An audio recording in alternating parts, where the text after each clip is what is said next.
On sent la journée internationale de la femme à New World TV et surtout sur les plateaux de l'invité. Nous recevons Madame Dado Nora Noviekou. Elle est la coordinatrice nationale de WANEP. Avec elle, nous allons parler de la femme et du leadership. Bonjour Madame, merci de répondre à notre invitation. Bonjour Michel. Vous allez bien? Ça fait Oui, longtemps. ça va. Oui, ça fait un moment. Ouais, ça va? Oui, ça va bien. Alors, leadership, c'est quoi Madame? Merci. Alors, le leadership, je dirais que d'abord, c'est un concept pluriel. Et c'est cette capacité-là que quelqu'un a de pouvoir influencer un groupe de personnes à prendre des initiatives en vue de changer une situation A à une situation B. Donc, quand nous parlons de leadership, c'est d'abord un meneur qui a cette capacité de drainer des gens avec lui pour aboutir à un objectif bien précis, avec naturellement la complicité de ceux-là qui l'accompagnent ou qui le soutiennent. Donc, le leadership, c'est un art de diriger. Alors ça, c'est le leadership d'une manière générale. Et quand on parle de leadership féminin, le leadership féminin, c'est le leadership au féminin. C'est le leadership au féminin tout simplement, oui. en ce sens que c'est tout simplement dire que nous mettons plus l'emphase sur les femmes et c'est la gestion donc par les femmes, donc ou le management par les femmes. Et donc ça tourne autour des femmes, mais en soi, les principes, les bases sont les mêmes que pour les hommes, que pour les femmes, c'est la même chose en réalité. Le leadership, je dirais, en réalité, n'a pas de sexe. ouais. Alors comment s'exerce le leadership au féminin? Alors, comment s'exerce le leadership au féminin? Ça s'exerce au féminin. disons que la différence, comme je l'ai dit, c'est que c'est le genre qui est devant qui est différent. Mais c'est clair que quand nous disons leadership féminin, c'est quand même plus d'énergie, c'est plus de contraintes aussi. Parce que les pesanteurs socioculturels aujourd'hui font que les femmes dans leur gestion ou dans leur management ont plus d'efforts à déployer que les hommes. Pas parce que c'est trop compliqué, mais tout simplement parce qu'il y a des défis à relever. Par exemple, la conciliation de la vie familiale, par exemple, avec la vie professionnelle, c'est un grand défi. Ce n'est pas toujours perçu de la même manière ou ressenti de la même manière par les hommes que par les femmes. Et donc, le leadership au féminin, c'est plus d'énergie, c'est plus d'engagement, c'est plus aussi de défis à relever. Mais c'est aussi plus d'opportunités parce qu'aujourd'hui, il existe des cadres qui boostent les femmes à pouvoir accéder à des postes de responsabilité, à pouvoir bénéficier d'un certain nombre d'opportunités qui leur permettent de faire valoir leur potentiel. Le leadership féminin se conjugue donc tout simplement, je dirais, c'est un ensemble de choses qui fait que la femme qui veut apporter une valeur ajoutée à la société travaille davantage pour y arriver et se dit aussi qu'elle n'est pas seule à le faire. Et dans tous les cas, le leadership ne voudrait pas que faire les choses seule, mais c'est avoir d'abord une vision et c'est amener les gens à épouser cette vision-là. Donc il faut avoir une capacité de convaincre les gens, de leur montrer qu'en fait que c'est le bon chemin et d'arriver à avoir des résultats. Parce que ça, c'est à rien, leadership sans résultat. Donc, c'est aussi bien de pouvoir avoir des résultats. Donc, c'est un ensemble de choses. Voilà. Alors, pour pouvoir amener les gens à avoir des résultats ou l'entreprise à avoir des résultats, on dit que la ligne de démarcation avec les hommes, c'est ces qualités d'empathie, de bienveillance et d'écoute permanente et qui permettent de gagner la confiance du groupe. Et ça, c'est la femme arrive à utiliser cela rapidement. Oui, on dirait que la femme arrive à l'utiliser naturellement parce que en fait, c'est dans l'ordre normal des choses, puisque quand nous définissons la psychologie féminine et la psychologie masculine, naturellement, il y a une différence. Et c'est vrai que la femme est plus émotionnelle, émotive, et a cette sensibilité-là, on va le dire plutôt comme cela, qui fait que parfois elle est plus à même d'être plus à l'écoute. Mais en réalité, quand on dit que quelqu'un a un leadership, c'est que dans tous les cas, il faut un leader. Il n'y a pas de leader sans ces qualités que vous venez de citer. Donc en réalité, comme je disais, le leadership n'a pas de sexe en fait. Ce n'est ni féminin ni masculin, même si, oui, aujourd'hui, on voudrait avoir plus de femmes aux instants décisionnels, on voudrait avoir plus de femmes à des postes de responsabilité, à prendre des initiatives. En réalité, les deux évoluent sur les mêmes bases. Et donc, un leader homme également a besoin d'écoute, d'empathie, sinon, il ne peut pas faire évoluer son groupe. Et de la même manière, la femme, naturellement. De la même manière, ou de façon contraire plutôt, vous avez aussi des femmes qui ne sont pas empathiques, qui ne sont pas disposées à écouter. Donc, au fond, vous voyez qu'en réalité, ce n'est pas une question de genre, mais tout simplement une question de principe, de fonctionnement, de base et de personnalité. Donc, c'est dans l'ordre normal des choses que quand quelqu'un se dit il est leader, il doit pouvoir avoir cette capacité-là d'écouter les gens, pas d'entendre les gens, mais de les écouter, essayer de percevoir ce qu'ils veulent et essayer d'apporter des réponses s'il y en a, parce que parfois, toutes les sollicitations n'ont pas forcément des solutions dans l'immédiat.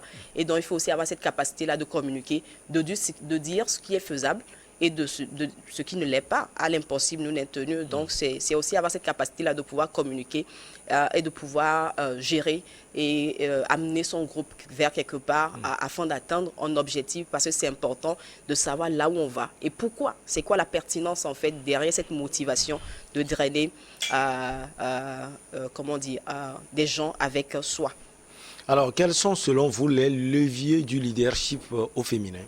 Alors, les leviers du leadership au féminin, je dirais que dans un premier temps, c'est les opportunités qu'il faut créer ou bien les opportunités de chance. Parce que quand nous disons opportunités de chance, en réalité, c'est quoi? C'est permettre quand même qu'il y ait un minimum de droit à l'éducation, de droit à l'instruction, d'accéder en tout cas à la connaissance en fait. Parce qu'il n'y a pas de leader sans cette capacité-là de maîtriser un domaine donné.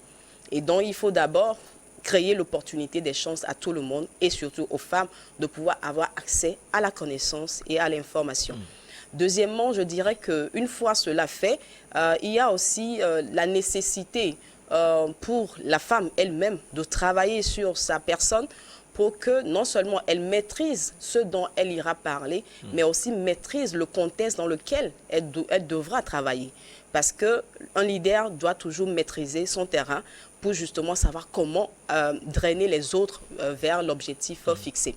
Et je dirais aussi, entre autres, qu'il y a aussi besoin aujourd'hui de réduire les pesanteurs socio-culturelles pour justement permettre aux femmes de pouvoir davantage évoluer dans leur leadership, de tout simplement de facilement s'exprimer ou bien exprimer leur leadership.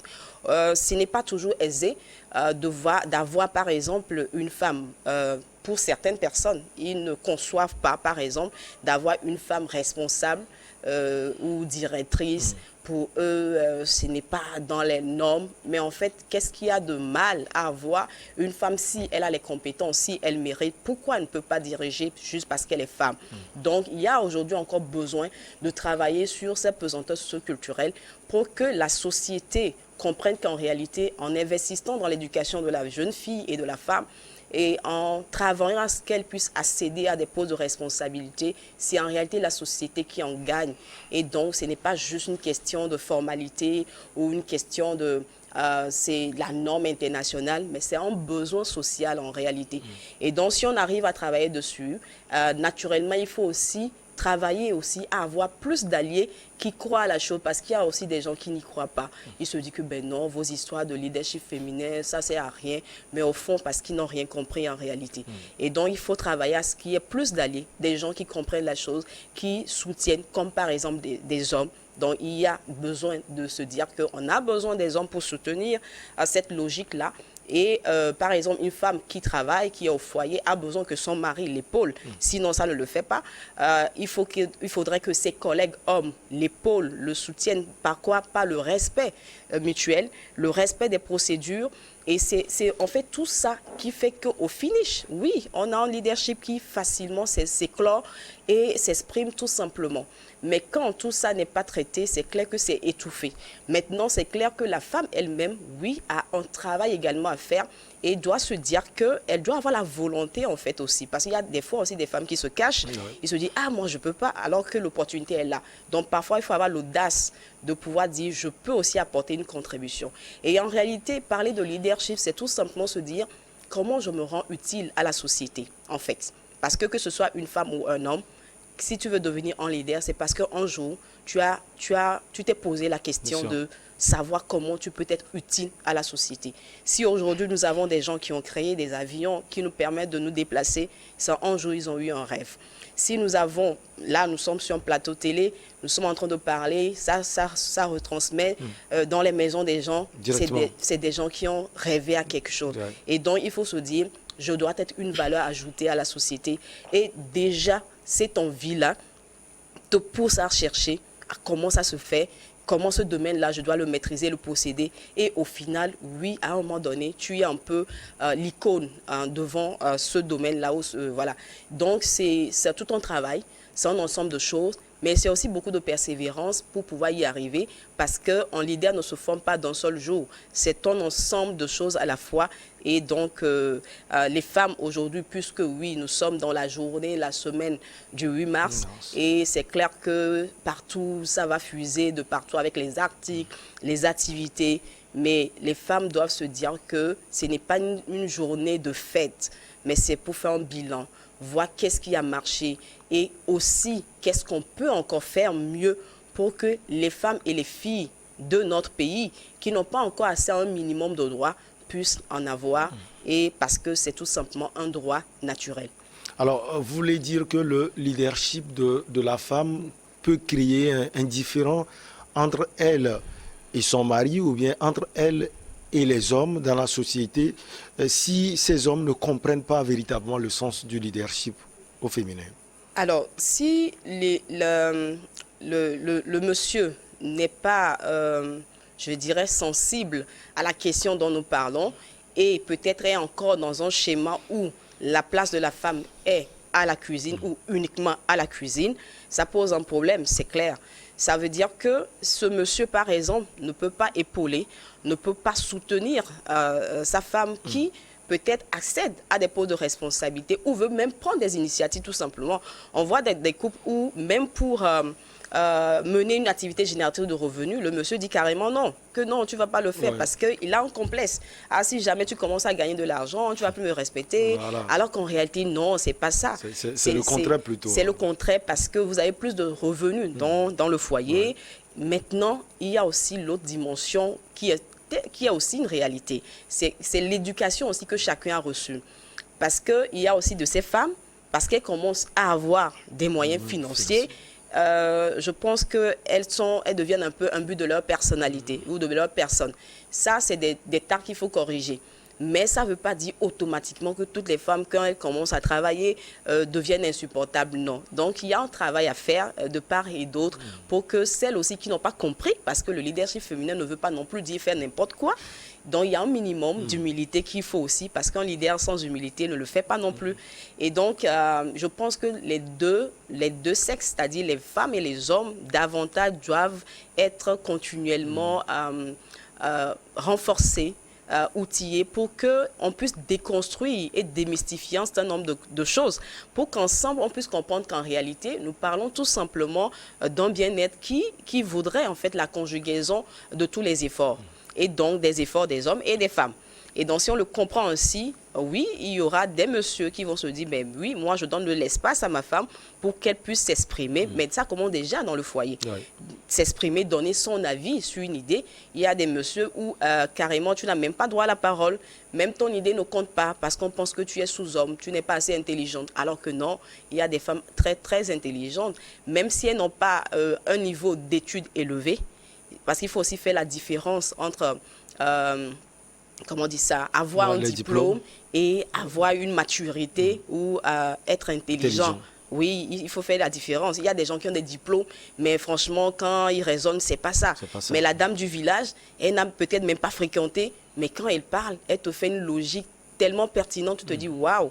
Donc en fait, tout ne se résume pas dans le diplôme. C'est en fait cette capacité que la personne a à apporter une valeur ajoutée. Et donc oui, on a aujourd'hui beaucoup de femmes comme ça qui n'ont pas peut-être un niveau scolaire qu'il le faut, mais qui ont justement éduqué et éduquer des grandes personnes aujourd'hui. Donc, nous sommes là aujourd'hui, c'est parce qu'il y a eu des parents qui nous ont accompagnés. Et il y en a plein. Il y a des gens qui sont aujourd'hui ministres, présidents, etc. Mais ceux qui les ont aidés, les ont éduqués à être là où ils sont, ne sont pas forcément allés à l'école. Donc, les hommes qui n'ont pas encore compris, je pense qu'il y a un travail à faire pour qu'ils puissent comprendre qu'en fait, ce n'est pas une question je dirais, de changement des rôles dans le foyer, parce que c'est ça aussi, ça pose un problème parfois, où on dit, ah oui, elle serait plus polie, elle serait plus humble, elle serait plus soumise, mais là encore, allons voir qu'est-ce qu'on nous mettons dans la soumission. Donc, c'est plein de choses à la fois, tout simplement pour dire, il y a encore du travail à faire, et alors oui, c'est encore normal qu'on parle de 8 mars chaque année, parce que tellement le travail est là, que cette journée, en fait, nous rappelle qu'il y a du travail à faire et qu'il ne faut pas se reposer sur ses acquis. On ne va pas dire parce qu'aujourd'hui, ah oui, on a une femme première ministre, on a une femme présidente de l'Assemblée nationale et que, bon, on a fini le parcours. Non, on n'a encore rien commencé même. Il y a encore du travail à faire. Les gens disent par exemple, mais vous avez déjà tout ça, qu'est-ce que vous voulez encore? Non, ce n'est pas une question de, on a tout ça. Est-ce qu'il y a des femmes aujourd'hui? Vous voulez avoir une femme présidente, c'est ça? S'il y a des femmes qui veulent aspirer à des postes de président, pourquoi pas? On ne doit pas les en empêcher puisque les hommes compétissent naturellement. Donc, c'est une question plus de compétences, de capacité et de vision personnelle de la vie. Et donc, voilà. Et ça ne doit pas faire peur, en fait, le leadership féminin. Allez, on va étudier l'angle femme togolaise et le leadership. Oui. Il y a aujourd'hui beaucoup de modèles. Il y a aujourd'hui beaucoup de repères. Et ça fait bien. Alors, je dirais que les femmes au Togo, depuis plusieurs années déjà, ont marqué l'histoire du Togo. Et pour preuve, je commence toujours par la cellule familiale.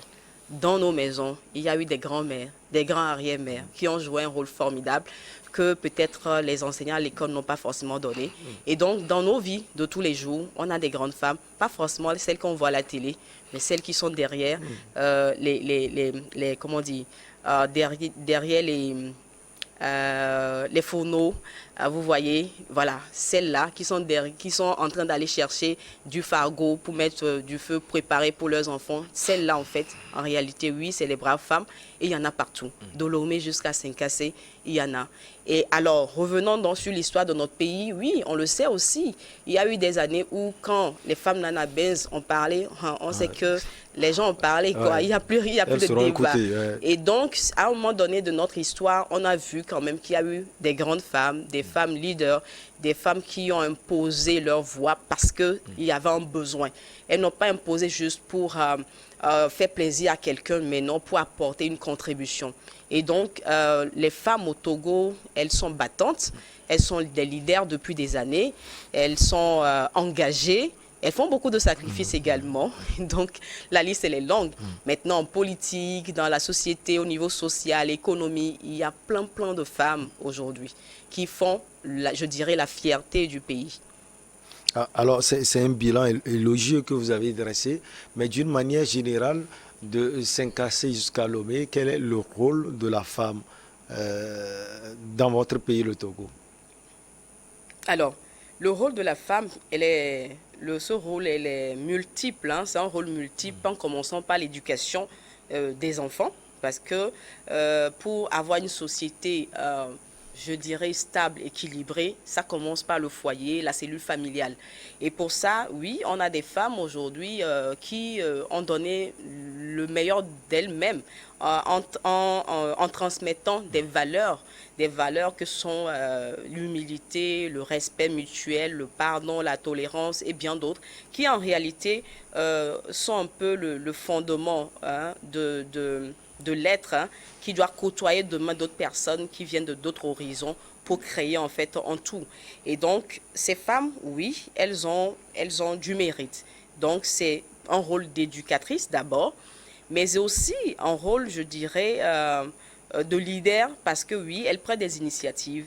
Mais comme je le dis, même si elles ne sont pas toutes en grand plan, elles prennent des initiatives au niveau communautaire. Il faut aller voir dans les CVD, les CDQ, même dans les mairies aujourd'hui, on a des femmes et conseillères municipaux, ce qui n'existait pas avant. Et donc, toutes ces femmes-là, qu'elles soient au marché ou au niveau de la religion ou dans la politique ou dans la société civile, chacune d'elles essaie de jouer sa part. Même là, quand je reviens au niveau éducation, les jardiniers d'enfants, celles-là qui commencent, elles font beaucoup de choses. On va à la maternité, celles-là qui accouchent, qui aident à donner vie. En tout cas, on a un potentiel pas possible. Même dans le monde des médias, vous avez des femmes qui aident sur le terrain, mais qu'on ne voit pas toujours à la télé. Donc, j'espère que demain, vous allez leur faire un gros plan. Oui, bien sûr, on va faire une émission spéciale pour toutes ces femmes. Alors, vous avez l'impression que la femme togolaise impressionne par son leadership? Forcément. Ça, ce n'est même plus une question. C'est clair qu'elle impressionne parce que elle fait partie de ces femmes-là. Je dis la femme togolaise, parce que dans tous les cas, disons que le Togolais en soi, c'est quelqu'un qui se bat. Le Togolais, tout simplement. Que ce soit femme ou homme, c'est quelqu'un qui se bat. Et aujourd'hui, dans la sous-région, quand on envoie les Togolais dans des missions, à chaque fois, les gens, en tout cas, font de bons témoignages. On dit, ah, vous êtes du Togo, on a un bon témoignage. Donc, le Togolais, c'est quelqu'un qui essaie de se battre, de donner le meilleur de lui-même. Il aime l'excellence, même si, oui, aujourd'hui, on a des situations où parfois on a l'impression qu'on est en train de reculer. Il y a quand même ceux-là qui essaient de maintenir le cap. Et maintenant, venant sur le volet femmes, oui, il y a des femmes qui aujourd'hui impressionnent. On l'a cité tout à l'heure, les femmes qui sont au niveau de la gouvernance, femmes Premier ministre, président de l'Assemblée nationale, et puis les femmes ministres que nous avons, sans oublier les mères, les femmes chefs traditionnelles, les femmes responsables de la société civile, les femmes au niveau du monde juridique. Elles sont pleines et elles font ce qu'elles peuvent avec ce qu'elles ont. Et donc, il faut les encourager et les encourager à poursuivre et encore davantage se dire que c'est d'abord une question de, je dirais, de performance, d'excellence et c'est de là que les jeunes filles, en fait, pourront trouver des modèles pour pouvoir suivre des pas et devenir demain un peu la relève. Et dans le passé, quand on parle du Togo, par exemple, on dit Bella Bello, c'est clair, les gens le regardent tout, on dit ah oui, c'est un peu comme qu'on dit aujourd'hui, ou dans un passé récent, on disait Adebayor, les gens disent ah c'est Togo, c'est-à-dire que c'est une référence en fait. Et aujourd'hui, même qu'elle ne soit plus qu'on dit Bella Bello, c'est clair qu'en tout cas pour celles qui la connaissent, on a en même temps une référence, on dit c'est le Togo.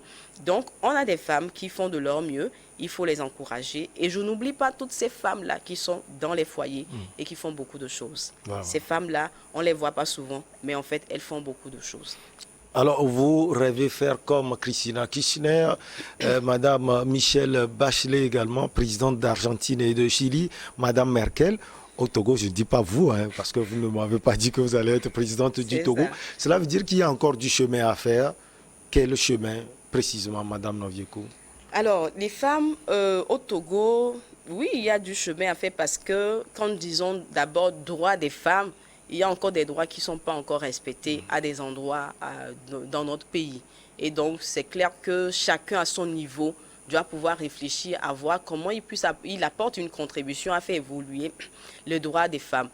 Quand je dis droit des femmes, c'est tout simplement droit à l'éducation, droit à la santé, droit à la parole, droit de disposer de son corps, donc droit à la vie. Donc il y a pas mal de choses qu'on peut citer. Donc aujourd'hui, on ne peut pas dire qu'il n'y a pas des femmes qui ne subissent pas des violations de leurs droits.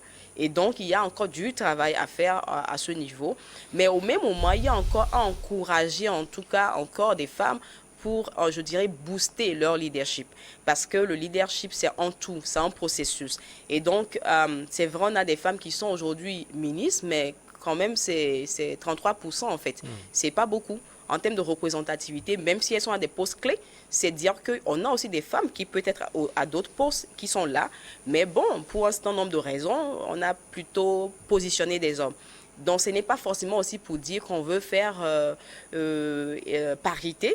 Ben, on peut le faire si on veut. C'est aussi une question de vision, en fait, donc vision de gouvernance. Donc, la parité n'est pas impossible au Togo. Mais maintenant, si ce n'est pas possible parce que je conçois quand même que pour faire un gouvernement, il y a un ensemble de choses. Je me dis, il y a un minimum de quotas qu'on doit pouvoir quand même respecter. Et 33%, je dis qu'il y a encore à faire.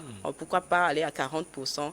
Et puis, tout simplement dans la logique de valoriser le potentiel humain que nous avons au Togo, parce qu'il y en a tellement. Leadership et créativité, vous voyez la créativité là dans la femme togolaise? La femme togolaise, elle est créative.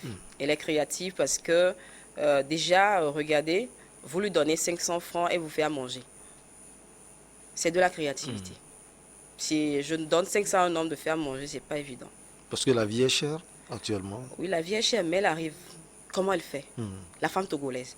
Donner 500 francs peut-être à la femme d'un autre pays. Vous voulez citer le pays? Non. Non. Alors, donc, pour dire, elle est créative, parce que la créativité, c'est cette capacité-là quand même que vous avez de façon ingénieuse de quand même réaliser les choses que les autres ne peuvent pas faire.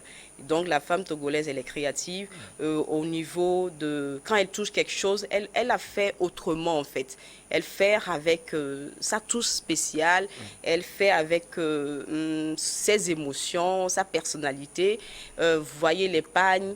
Les pagnes, oui, c'est le Togo en fait. On a une référence. Mais comment ils ont fait pour trouver des motifs?